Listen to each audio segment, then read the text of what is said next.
और high court में अपनी पोजीशन में कहा कि वो मुख्तलिफ वजूहात बताई। उन्होंने कहा कि इलेक्शन नहीं हो सकता पंजाब असम्बली का और इलेक्शन कमीशन इससे कासिर है। आज भी यही पोजीशन है इलेक्शन कमीशन की।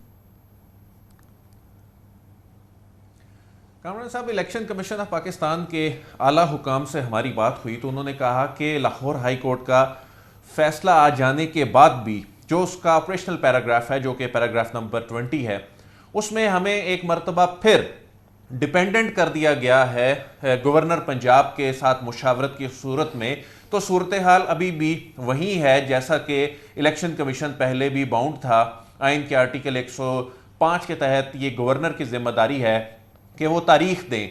तो इलेक्शन कमीशन ये कह रहा है कि अदालत ये वाज़े तौर पे कह देती, जिस तरह के उन्होंने ये कहा भी कि आप इमीडिएटली शेड्यूल अनाउंस करें, लेकिन साथ ही पाबंद कर दिया गया कि आप गवर्नर से मुशावरत भी करें। ये गवर्नर से मुशावरत तो कहीं, मैं ये जानना चाह रहा हूँ, गवर्नर से मुशावरत तो कहीं कि ज़रूर मुशावरत करें, मगर शेड्यूल जारी करने का हुक्म इलेक्शन कमीशन को दिया।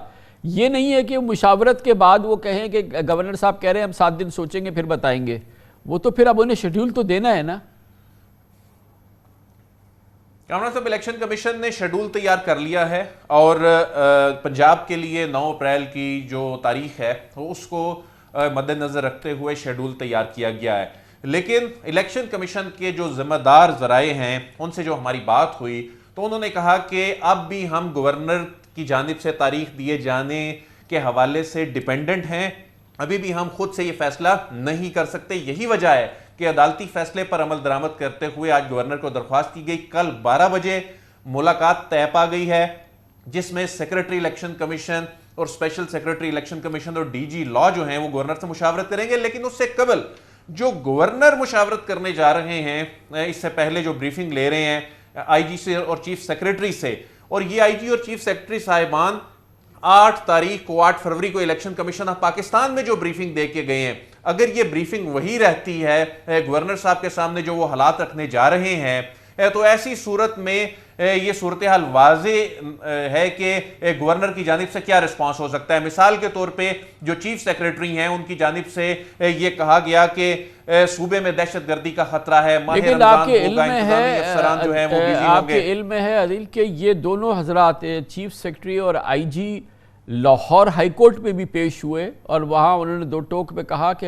अगर इलेक्शन का हुक्म आता है, इलेक्शन कराना है तो हम इलेक्शन कराने के लिए तैयार हैं। दोनों हजरात लाहौर हाई कोर्ट में भी एक ब्रीफिंग देकर आए हैं, अपना बयान देके आए हैं।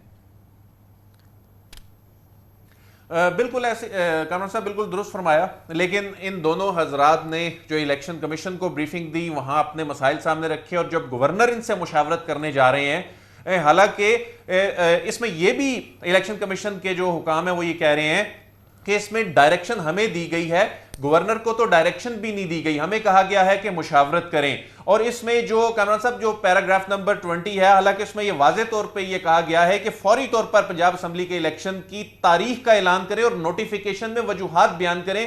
लेकिन उसमें चूंकि यह कहा गया है गवर्नर जो कि आईनी सरबराह हैं उनसे मुशावरत करें, तो गवर्नर के साथ मुशावरत के बाद ही, अगरचे हमने अपनी टेंटेटिव डेट जो है उसके मुताबिक शेड्यूल तैयार कर लिया है। इलेक्शन कमीशन कह रहा है कि हमने जो लाहौर हाई कोर्ट का फैसला है उस पर अमल दरामद का आगाज कर दिया है। अब गेंद गवर्नर की कोर्ट में ऐलान करना है ना, ऐलान करने के लिए तो इलेक्शन कमीशन को कहा है कि ऐलान करें, खाली अंदरूनी फैसला ना करें, ऐलान करें। तो कल तो उन्हें इसका ऐलान करना है ना। कल इलेक्शन कमीशन ऑफ पाकिस्तान बज़ाहिर ऐलान करता दिखाई इसमें नहीं दे रहा, अगरचे इलेक्शन कमीशन को इमीडिएटली ये अनाउंस करने की हिदायत है। इलेक्शन कमीशन के जो जिम्मेदार जराए हैं वो ये बता रहे हैं कि पहले गवर्नर इसमें तारीख देंगे तो हम शेड्यूल अनाउंस करेंगे, उस वक्त तक हम शेड्यूल अनाउंस नहीं कर सकते। ऐसी सूरत में जराए ये भी बता रहे हैं कि ये मामला इंट्रा कोर्ट अपील में भी जा सकता है, लेकिन इलेक्शन कमीशन इसमें अपील दायर नहीं करेगा। ऐसी सूरत हाल बनती नजर आ रही है कि ये इंट्रा कोर्ट अपील गवर्नर की जानिब से भी दायर की जा सकती है।